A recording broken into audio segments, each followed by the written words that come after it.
Hello, all. This is Dr. Dave Maslach talking to you about reciprocity.com. The E is written with 3. And in this particular video, I want to talk about PhD jealousy and academic jealousy and how to actually deal with this professional jealousy that we all experience in academia. So what I'm going to do in this video is actually tell you sort of these emotions and why you might get those emotions, and then give you some sort of tips and tricks to respond to those. So if you don't know me, I'm a professor of innovation strategy and entrepreneurship, and I created this whole reciprocity project to give back as much as I possibly can.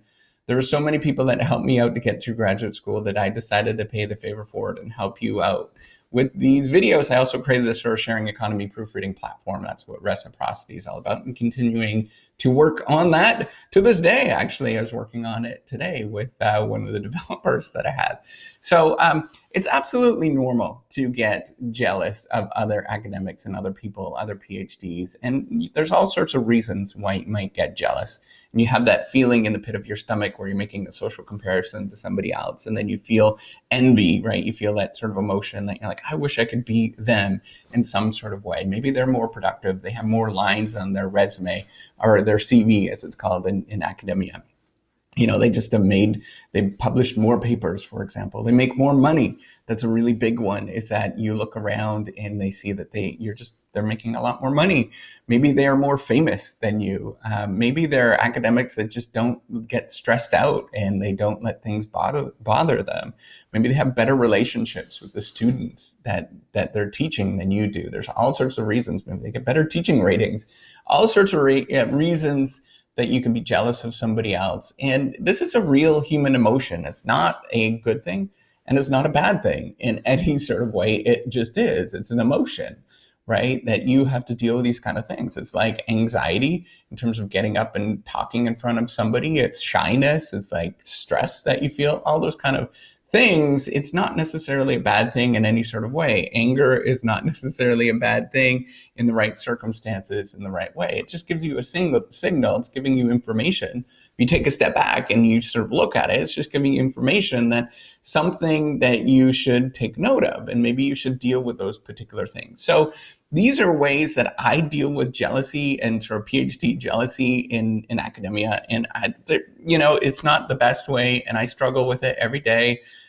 Just like you, that it is a tough thing to deal with, but we all have to deal with these kind of things. So the first thing that I would do is, avoid those sort of moments that make you feel jealous, and the tasks that sort of make you feel jealous or envious in some sort of way. So remove yourself from social media. Facebook, I haven't been on Facebook for a very, very long time now, and it's been a really positive thing, simply because it just makes me feel anxious and not feel good with that.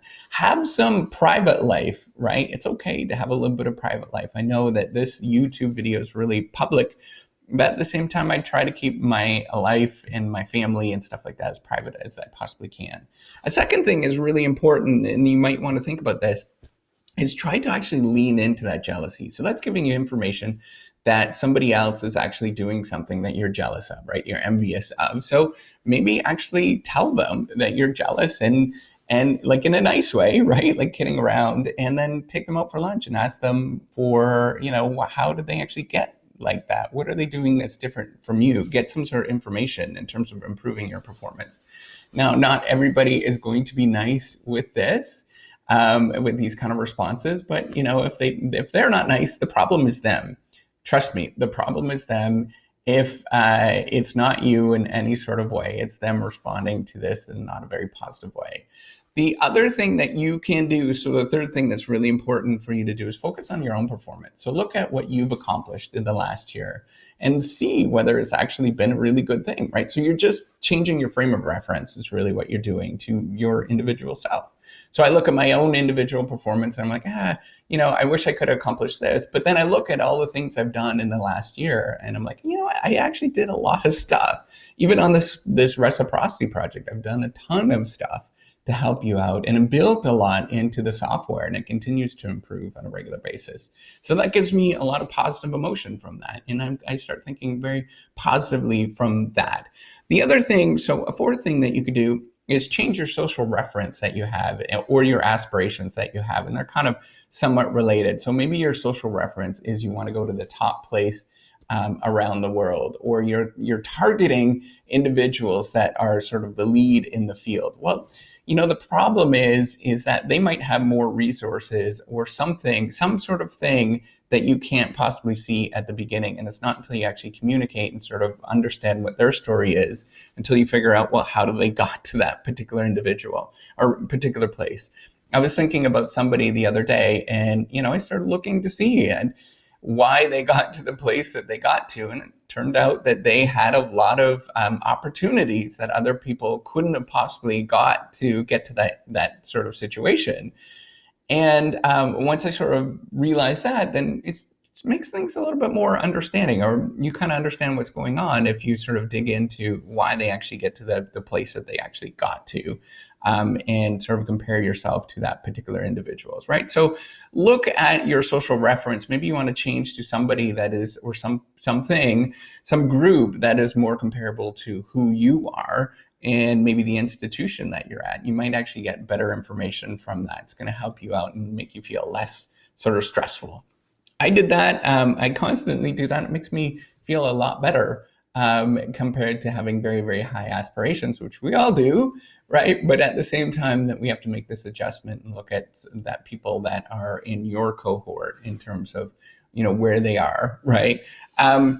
The last thing that is really important is maybe take a comprehensive look at your strengths and weaknesses. And so actually list them out or think about them on a piece of paper, right? So actually write them out and look at your strengths and weaknesses, and then you can compare it to other people that you might know. And sometimes this really helps because then you start seeing that, well, you're really strong in these kind of parts, or maybe you're very comprehensive, for example, or there's a certain thing that you're really, really good at, and these other individuals are lacking in those particular places. And that helps because then you get a bigger, more richer sort of view on the world around you, and you can have a better understanding of what is going on around you and then make a more informed decision. And pretty soon, once you start doing that, you start realizing, oh, well, I am pretty special. There are some really cool things that I do well, and that are very helpful to the world around us, right? And so once you have that information and you have a breakdown of the sort of richness of what you're about,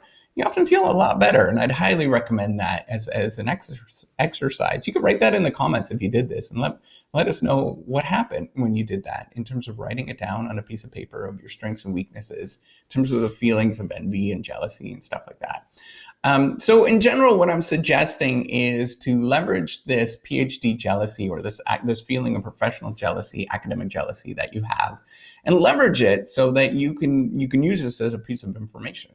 It's just an emotion at the end of the day. There's nothing sort of magical or debilitating with it. And you just take a step back and you say, you know what, it's just an emotion. Kind of dissect why you're having that emotion, and then go forward, move forward, and use that as a way to actually improve yourself going forward. All right, so if you like this video, give me a thumbs up and do subscribe to the YouTube channel. I gotta go. All right, take care. Bye.